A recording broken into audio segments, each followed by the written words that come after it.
नमस्कार दोस्तों, myself professor Balwinder Singh. I am working in Shri Baba Mastnath Institute of Pharmaceutical Sciences and Research, Baba Mastnath University, Asthal Bohar, Rohtak, Haryana. Today I will give my presentation on aminoglycosides.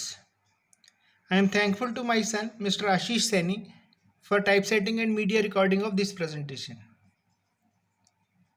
Aminoglycosides, as the name is indicating, it is structurally, if we see, it is made up of two parts. One is the amino group and second is the glycoside part. So both when combined they form the aminoglycosides. They are basically antibacterials. Aminoglycosides were obtained from soil actinomycetes of genus Micromonospora, where the examples under this category is gentamicin and natilmycin. Second genus is Streptomyces, from where the antibiotics like streptomycin, tobramycin, neomycin and kanamycin are obtained. This natilmycin and amikacin, they are semisynthetic in nature. Their production starts from the natural source and then they are chemically synthesized, combination of natural and synthetic. So that's the why the name semi-synthetic. Aminoglycoside जो है antibacterial हैं, antibiotic हैं, anti microbial agent हैं. जैसा कि नाम ही explain करता है, दो पार्ट्स में है. इसमें दो कंपोनेंट्स होते हैं अमीनोग्लाइकोसाइड में. एक तो अमीनो ग्रुप है और दूसरा ग्लाइकोसाइड पार्ट है. दोनों मिलके बनाते हैं. अमीनोग्लाइकोसाइड्स जो है सॉइल में मौजूद एक्टिनोमाइसीट्स से मिलता है. एक्टिनोमाइसाइट्स की जो जीनस है, दो जीनस हैं, जिसमें से एक जीनस है माइक्रोमोनोस्पोरा, जो कि देती है जेंटामाइसिन और नेटिलमाइसिन अमीनोग्लाइकोसाइड्स. दूसरी जीनस स्ट्रेप्टोमाइसिस है, जिससे बनता है हमारा streptomycin, tobramycin, neomycin and kanamycin. इनमें से जो नेटिलमाइसिन और एमिकासिन है ये सेमी सिंथेटिक है. Coming to the pharmacodynamics, that is the mechanism of action. Aminoglycosides stops protein synthesis. They bind to 50S and 30S subunits of bacterial ribosomes. They act on the first step, that is the initial step of chain elongation of amino acids in protein synthesis.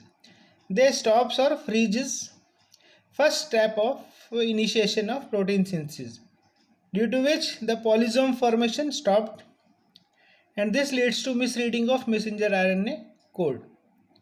Hence, aminoglycosides stops protein synthesis and they have the bactericidal action.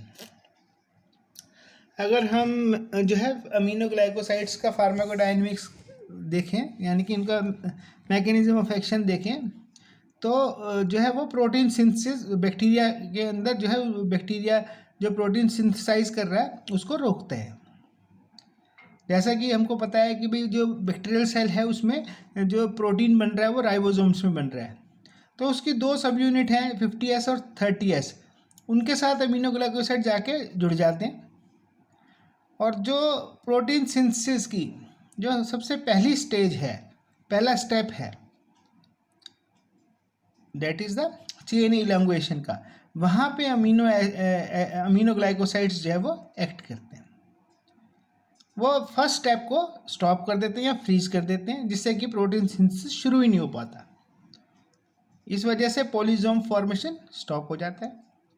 Misreading हो जाती है messenger RNA code की.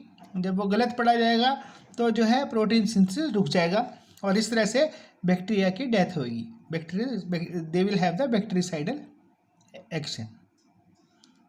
Aminoglycosides classification, they are classified into two categories.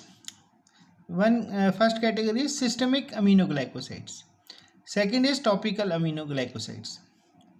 Systemic glycosides have the drugs like gentamicin, streptomycin, tobramycin, amikacin, kanamycin, natilmycin. Topical aminoglycosides neomycin, phragmycin. Aminoglycosides की classification देखें तो दो classification है, एक तो सिस्टमिक अमीनोग्लाइकोसाइड्स है और दूसरा टॉपिकल अमीनोग्लाइकोसाइड। सिस्टमिक अमीनोग्लाइकोसाइड्स को जो है इंजेक्शंस अवेलेबल्स हैं, वायल्स अवेलेबल हैं जो कि पैरेंटल रूट से जो है इंजेक्ट किए जाते हैं या आईवी में डाल के दिया जाता है, मतलब पैरेंटल रूट से जाएगा।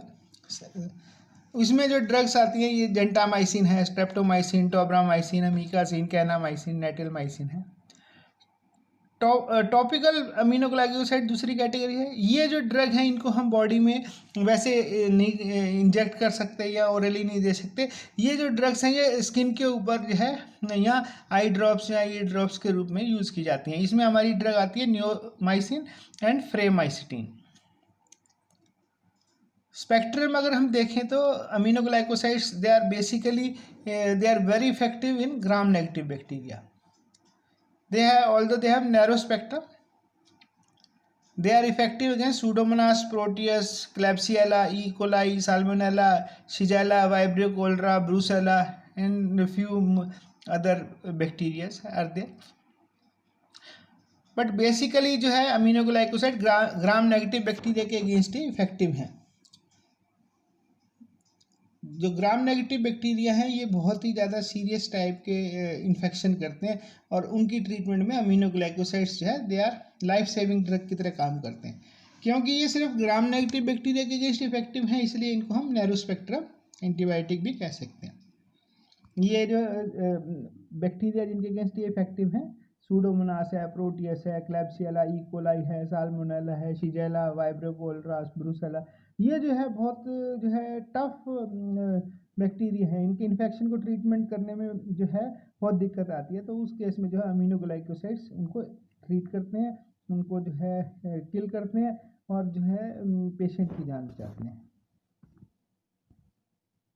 जितने भी अमीनोग्लाइकोसाइड्स हैं सब में प्रॉपर्टीज़ हैं जो बहुत कॉमन हैं। सबसे पहले कि सभी जो अमीनोग्लाइकोसाइड्स हैं जितने भी ड्रग्स हैं they are the water soluble sulphate salts हैं। ओरली ये अब्जॉर्ब नहीं होते इसलिए इनका कोई टैबलेट या कैप्सूल फॉर्म में अवेलेबल नहीं है। पेरेंटरली दिया जाता है इंजेक्शन या ऑयल के रूप में या लोकली अप्लाई किया जाता है। एक्स्ट्रा सेलुलर डिस्ट्रीब्यूशन होता है। ये जो है ब्रेन को क्रॉस नहीं कर पाते यानी कि ब्रेन में एंट्री नहीं कर पाते और सेरेब्रोस्पाइनल फ्लूइड में पेनिट्रेशन नहीं कर पाते। There is no metabolism.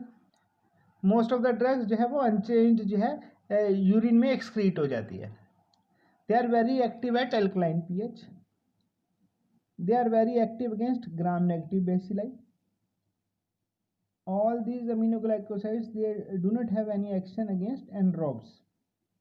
और सबसे कॉमन चीज़ जो है कि सभी के सभी अमीनोग्लाइकोसाइड्स जो है उनमें दो जो टॉक्सिसिटी है जो एडवर्स इफेक्ट है बहुत कॉमनली देखे जाते हैं। वन इज़ नेफ्रोटॉक्सिसिटी यानी कि किडनी को नुकसान पहुंचा सकते हैं। Second is autotoxicity. ऑटोटॉक्सिसिटी मतलब जो ईयर है, कान है, सुनने की क्षमता है वो जो है उसमें डैमेज हो सकता है।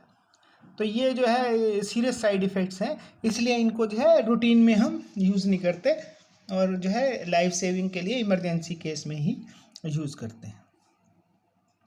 जो यूजेस हैं वो एमिनोग्लाइकोसाइड्स यूज़ होते हैं यूरिनरी ट्रैक्ट इन्फेक्शंस में, जैसे पाइलोनेफ्राइटिस है, सेप्टिसीमिया के केसेस हैं, ऑस्टियोमाइलाइटिस है, meningitis, pneumonia, peritonitis, tuberculosis, plague already vanish हो गया है पूरे वर्ल्ड से, लेकिन कभी कभी जो है इंसिडेंट्स आए, जैसे कुछ साल पहले जो है गुजरात में 10-15 साल पहले की बात है।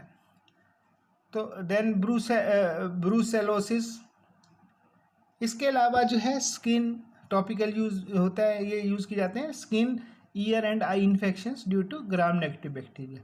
ये जो अमीनोग्लाइकोसाइड्स हैं they are the life saving drugs, they kept as a reserve drug पहले हम दूसरे एंटीबायोटिक ट्राई करते हैं, जब दूसरे एंटीबायोटिक्स में कुछ ना कुछ मतलब नहीं यूज़ कर पाते या वो जो है दिक्कत आती है पेशेंट को और जो है लाइफ थ्रेटनिंग सिचुएशन आ जाती है, तो इमरजेंसी केस के लिए ये ड्रग्स हमने रखी हुई हैं, क्योंकि इसके side effect serious side effect जैसे नेफ्रोटॉक्सिसिटी है, ऑटोटॉक्सिसिटी है, तो उस वजह से जो है ये रिजर्व ड्रग्स के रूप में यूज़ किए जाते हैं. तो they are very effective drugs.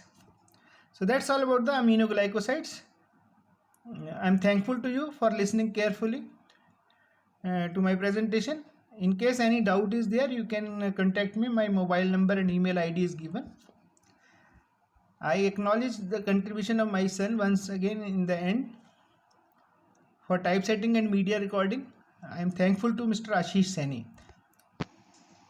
Good day to you, all of you. Have a nice day.